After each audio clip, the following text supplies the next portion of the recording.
What's up, guys? Welcome back to another video.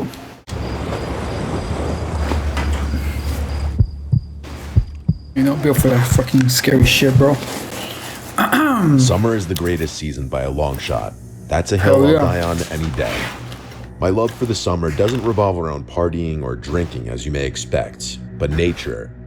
Warmer weather and the outdoors are inseparable in my opinion. I guarantee you that when the heat rolls through, I spend more hours outside than inside. I know y'all be doing this shit right here. One night in mid-June, a few summers ago when this happened. I was 17 Why is this butter so good? Time. For context, there's a massive nature preserve near my house. When I say massive, I mean it. It's close to 1,000 acres in size. God damn. To this day, there are still parts of it that I'm positive I haven't explored. No shit. Two of my friends and I agreed to spend a night camping in those woods. Technically, camping there was strictly forbidden and borderline illegal, but we figured that there was no chance someone would catch us in this dense forest. We just have to trek as deeply as possible. Chuck was the camping fanatic of the group. I'm telling you, this kid loved cosplaying as a Boy Scout and probably knew close to 100 different knots. Our other friend Jackson always supplied the drinks.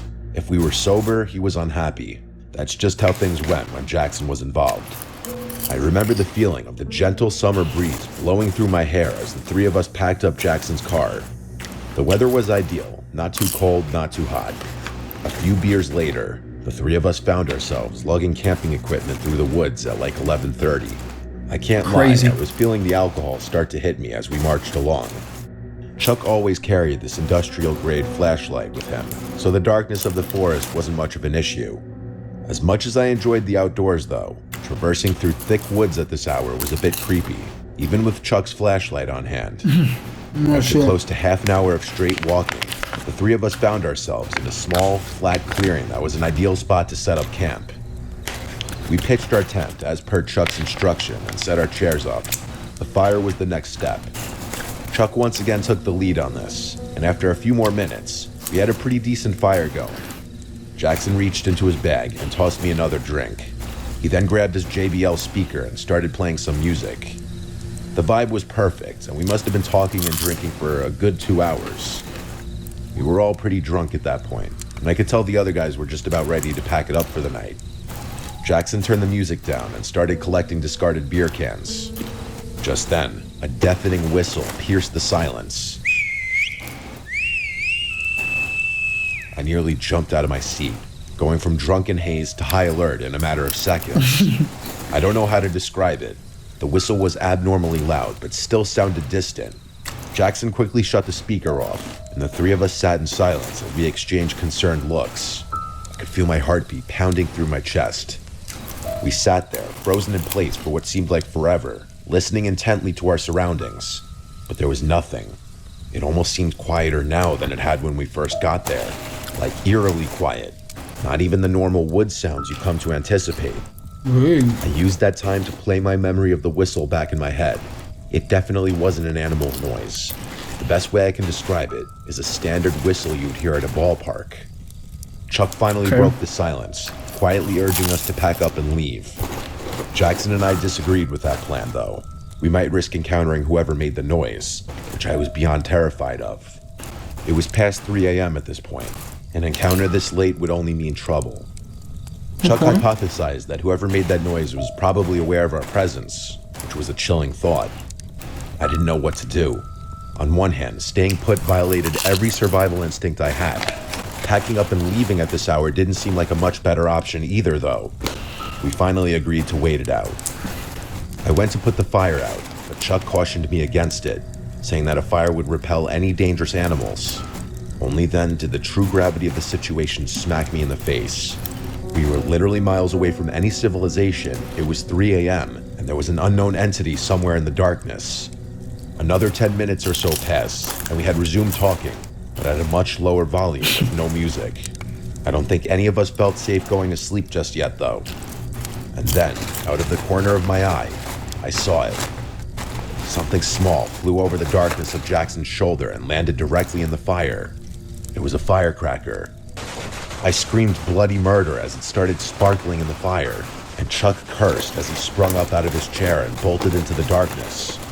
Jackson and I scrambled to follow, leaving all of our stuff behind. Oh my We caught god. up with Chuck, whose flashlight was beaming wildly through the woods as he frantically sprinted. We ran until we couldn't anymore, and Jackson keeled over It's and just a threw up. firecracker, bro. Chuck Damn. shut the light off, and the three of us stood there, panting, trying to figure out if we were being followed. To my surprise, it didn't seem like anyone followed us. I don't think I've ever been so afraid, though. Why in the world would someone have done that? We needed to figure out what to do. Jackson wanted to just find our way out of the woods and never come back, but Chuck was reluctant to leave all of his camping gear behind. Plus, he reminded us the fire was still active. I was dumbfounded. How could he be concerned with forest fires after what had just happened? Eventually, I agreed with Chuck that we should at least check on the site. After all, no one had actually chased us. So there was a slight possibility that whoever threw that firecracker was just playing a cruel prank. That's what I thought. Chuck was a navigational expert and was actually able to retrace our footsteps. I Damn. could make out the glow of the fire as we quietly approached. Before I could get any closer, though, Jackson put a hand in front of me and pointed with a horrified look on his face. I strained my eyes to make out the sight in the distance. What I saw is probably the most terrifying thing I'd ever laid eyes on. There were 3 people sitting motionlessly in our chairs like statues. The one whose face I could see looked lifeless and his mouth was hung open. I was afraid to move. What were they even doing? I thought, realizing that they weren't even talking. This was not normal. The 3 of us watched for a little while longer before deciding to back off. We turned to leave, but Jackson's foot clipped a rock, causing him to curse in frustration. Within seconds, the glow from the fire abruptly went dark, as if it had been covered with a cloak. It was freakishly fast. We didn't stick around another second. We again sprinted away from the site, but this time we could hear footsteps crashing behind us. We didn't stop this time. We bolted out of the woods and ran all the way to Jackson's car. By some miracle, we weren't followed out of the woods. None of us spoke on the drive back. Each of us lost in our thoughts. The next day, Chuck insisted we return to the site in the daylight to collect his belongings. Jackson wanted nothing to do with that, but I agreed to accompany Chuck. After some searching, we eventually found the site, which looked mostly untouched. That is, until we got a little closer and noticed the putrid smell coming from Chuck's tent. He unzipped it, and we found a dead, rotting rat. It was sickening. I took the hint and haven't been back to that preserve since.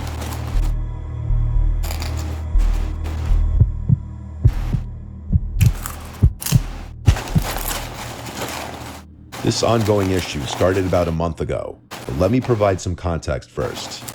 I'm 24 years old and I live with my parents. My family is not well off and never has been, and pretty much all the money I make goes into supporting the household. My relationship with my parents is not the best. We bicker quite often, and whenever I'm not working or hanging with friends, I tend to stick to myself. I don't want to write a hard luck story or anything like that, but I've had it tough growing up. Fitness has always been my go-to escape. I see it as a healthy way to get my mind off personal burdens, while also providing a good excuse to leave the house. There's a park about a 10-minute drive from my house that has a workout facility, with bars for pull-ups, dips, and other calisthenic exercises. Cool. During the summer months, I like to go there to work out as nature helps calm my mind. I like to go at nighttime because since it's a public park, it tends to get busy during the day. So one night, while my parents were arguing, I decided to slip out of the house to go work out. It was an extremely hot summer night, probably 85 degrees. I remember breathing in the humid air as I walked from my doorstep to the beat-up white Corolla sitting in our driveway. I started the rickety engine and rolled down the windows as the warm summer breeze flowed through my hair. I arrived at the park and exited my car. I was the only car in the lot. It was probably 10 or 11 p.m. The park was completely empty at this time. The beautiful scenery mixed with the steamy air to create a soothing atmosphere, which is another reason why I like this park so much. It sits on top of a hill that overlooks the downtown area of my city, which always adds pleasant and sentimental emotions to my evenings.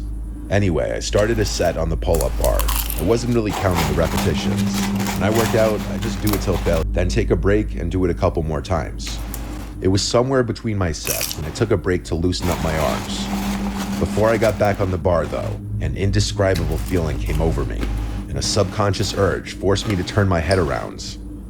Standing literally a foot away from my face was a tall, beaten-looking man.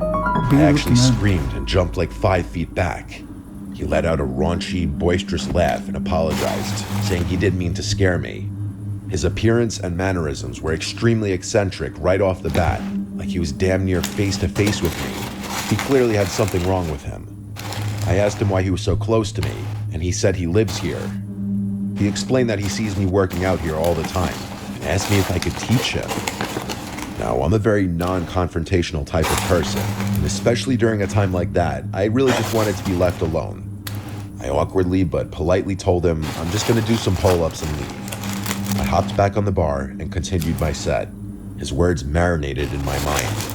He sees me here all the time? I felt the gaze of his eyes burning the back of my neck, but like I said, I'm very non-confrontational. While he did make me increasingly uneasy, I didn't really know what to say or do about it. But then something really weird happened. Right as I was about to finish my set, I heard him mutter my full name. My blood instantly turned cold as I jumped off the bar and slowly backed away. I said a shaky, "What?" He didn't respond, and instead just stared at me with this crazed, wide-eyed smile. I thought I might have been hearing things. That's how bizarre it was. He's 24, I started to right? get an awful feeling in my gut, like something bad was about to happen. Without another word, I decided to quickly walk back to my car and leave. I felt that man staring at me while I retreated, and thankfully he didn't follow me. Before I left the park, though, I took one last look, and I saw him hanging from the bar, attempting to do a pull-up. I watched as he grabbed the bar, tried to pull himself up, and then failed and tried again, in the exact position I was previously in. I swiftly left the park without looking back. The entire ride back, I questioned myself. Did he really say my name? Was I hallucinating? Well, how the fuck I would he tried to know his forget about name? it, and eventually I did. I woke up early the next day to get to work. I work construction and I have to wake up very early before my parents, so I was the first one to notice the unmarked envelope sitting at my front door. It was addressed to me. I picked it up and figured I'd read whatever was inside whenever I had the chance. It was another sweltering hot summer day, and I took my lunch break early to cool down. I sat in my car while eating my pre-made sandwich and decided to open the envelope. I didn't really know what to expect, but never in a million years did I think I'd find 10 printed photos of me. They were all unknowingly taken. One was of me in my car, one was of me at work, one was of me exercising at the park. I instantly remembered that creepy man from the night before and started to feel uncontrollably nauseous. I stared in disbelief as I flipped through the rest of them. One was of my house, and the worst of all was a photo of me sleeping, taken from outside my window. What the I nearly fuck? choked on my food as tears rolled down my cheeks. I felt unsafe. I told my boss a serious issue popped up and I left work right away. He wasn't happy with me, but I didn't care. I took a picture of the photos and drove directly to the police station. I gave the police the photos and explained my encounter at the park. I described the man to them, and they said they would look into it. I told my parents about it too, and for the first time in a long time, I actually got some sympathy out of them. More things started happening though. A couple nights later, at like 3 a.m., I woke to knocks at the door. I didn't open it, assuming the worst. One day, I found a sticky note pasted to my car window with a heart drawn in Sharpie. I went back to the police to report This dude is gay. They said they would open up a stalker investigation. I haven't heard back from them yet. I figured it's hard to build a case without having concrete evidence. This happened about a month ago, and I've been on high alert ever since. My parents are looking for a new home, which is already tough given our financial situation. I'll update if anything further happens, but until then, I'll continue to sleep with one eye open. Freaking creep, bro. This happened to me last summer when I was 22. I wasn't a very outgoing kid at the time. Same. If I ever did anything social, it was because my degenerate friends had somehow dragged me out of the house. This was one of those times. Well, it was supposed to be. My friend Philip invited me to a house party at like 8 p.m. It was pretty spontaneous, but I had nothing going on, so I reluctantly agreed to go with him. I knew he was going to give me crap if I refused. I can't even lie though, the idea of a party, even with strangers, sounded more appealing than being alone. Philip was a few towns over from me, so it made more sense for us to drive separately instead of going together. He gave me the Addy and I was on my way.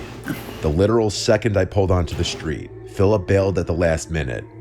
Rightfully so, I was super frustrated. How could he bail on me like this? There I was, feeling like a complete idiot outside a stranger's house. Annoyed but determined not to waste the night, I decided to go in. Drove all the way here, I thought. Might as well go inside. Yep. I walked up the front steps and knocked on the door. The host, Randy, greeted me warmly. He was instantly likable, charismatic, and friendly without being a douchebag. He introduced me around, and things were actually less awkward than I had anticipated. People were really friendly to me despite not knowing who I was. There were even a few girls I had my eyes on. I decided to enjoy the party and hit the booze. Hard. It was getting pretty late, but the party was still raging. Admittedly, I might have overdone it with the drinking. At one point, I was so nauseous and dizzy that I needed a break. It must have been close to 2 a.m. at that point. I went upstairs to look for a bathroom, but they were all occupied. The house was deceptively big. Granted, it was probably the alcohol, but I was literally getting lost stumbling through the maze of hallways up there. After making it to the top floor, I found a door leading to what seemed like an attic or storage room. Desperate for privacy, I figured it was as good a place as any to pull myself together. I groped around blindly for the light switch, but there was none. This was definitely an attic or something, as there was also dust everywhere. There was a window in the far corner which I opened, allowing the cool night breeze to wash over me. There was a solid minute there where I was seriously considering throwing up onto the roof. The breeze somewhat cured my nausea though, so I just kept my head hung out of the window. It was dark outside, and the quiet was a refreshing contrast to the boisterous chaos downstairs. Sometimes all you need to restore your state of mind is a gentle breeze and some peace and quiet. Just as I was about to close the window and head back, I heard a faint noise. Footsteps on the roof shingles. That didn't make any sense though. Was I going crazy? Curious, I climbed out onto the roof. In all honesty, there was probably a 0% chance I would have done that if I had been sober. I slowly stood up and looked around. In the moonlight, I saw something terrifying. There were 2 masked figures with bags emerging from another window. It dawned on me. Randy's house was being robbed. I started panicking. Should I shout, confront them? Then a more pressing question hit me. What if they were armed? In my clumsy state of disbelief, I slipped and scuffed one of the shingles pretty loudly. One of the burglars heard it and bolted his head in my direction. Our eyes briefly met, and I froze. He nudged his partner, and the 2 of them quickly started making their way across the roof. Adrenaline surged through me. I couldn't let them get away. Randy had been so welcoming, and I felt a surge of loyalty. I decided to act. I quietly followed the burglars across the roof, keeping a safe distance. They headed towards a sloping part of the roof for an easier escape. As they climbed down, I pulled out my phone to dial 911, but fumbled in my drunken state, dropping it. The phone clattered loudly, and the burglars turned sharply. "Who's there?" one of them hissed. Heart pounding, I ducked and scanned my surroundings, spotting a loose roof shingle. Without thinking, I grabbed it and hurled it towards them. It missed, but the noise startled them, causing one to lose his footing. He tumbled down the roof, crashing into the gutter before falling to the ground. The other burglar, now panicked, leaped to a neighboring tree and scrambled down. Damn. I rushed to the edge of the roof and saw the fallen burglar, groaning on the ground. I needed to alert everyone. As I turned to head back, I heard sirens. Someone else must have called the cops. I stumbled back into the attic room and made my way downstairs, trying to appear calm. The party was still in full swing, oblivious to the drama outside. I found Randy laughing and chatting with guests. "Randy, you need to call the police. There's been a robbery. I saw the burglars on the roof," I said. Randy's face turned from amusement to shock. "Are you serious?" he said. As he hurried to make the call, I explained what happened. The party mood shifted from celebration to concern. Apparently, one of Randy's neighbors had coincidentally already called the police to file a noise complaint, which was an incredibly ironic turn of good fortune. When they arrived, I recounted my story, leading them to the injured burglar. The man was arrested, but his partner had fled. The party ended abruptly. People started scattering and the lights got flipped on. How you try to steal a fucking house party? That's crazy. But even after all that happened, I was still stumbling a bit. Randy thanked me profusely, still in disbelief. As for me, I was just glad I could help, despite the bizarre and terrifying circumstances. Looking back, I still can't really explain why the burglars would have chosen a house having a party to rob. Right. Maybe they had prior knowledge of the house and knew no one would be upstairs. I figured that would be the end of the story, but fast forward a few months, I've got quite the update. I was playing video games at Philip's house one night when he got a call from Randy, who invited us over for a few beers. Up until that point, I hadn't actually realized the two of them were that close. The first thing I noticed when I pulled up to Randy's house was the front door and every window in sight were completely different. Was I not remembering his house right? I could have sworn the windows and the front door had been white, but they were all gray and much more heavy-duty looking. Randy waved us in and we went down to his basement. We cracked a few beers and started playing a game of pool. To my surprise, he actually recognized me from the party and thanked me again for my trouble. What he told us was actually crazy though. Apparently, the burglar the police caught that night refused to snitch on his partner and was currently serving a lengthy prison sentence. The police hadn't been able to get any leads into catching the other guy though. Randy told us that not even a week after the incident happened, his family started receiving threatening letters from an unknown sender, some of which included pictures of Randy and his family members. Obviously, they reported these occurrences, but the police had no real leads. A month after that, Randy's mom noticed a suspicious vehicle circling the house at like 1 a.m. And a few days later, Randy's dad claimed that things in their backyard had been gone through and moved around. In response, Randy's dad upped their home security a degree and even went as far as to replace and reinforce all their doors and windows. Damn. I was shocked. This was still an ongoing issue for Randy, and I had no idea how serious a situation like this could get. Summer's fast approaching, and I'm sure I'll have another update when I see Randy again. Shit, crazy. Have a good one, guys. Stay safe.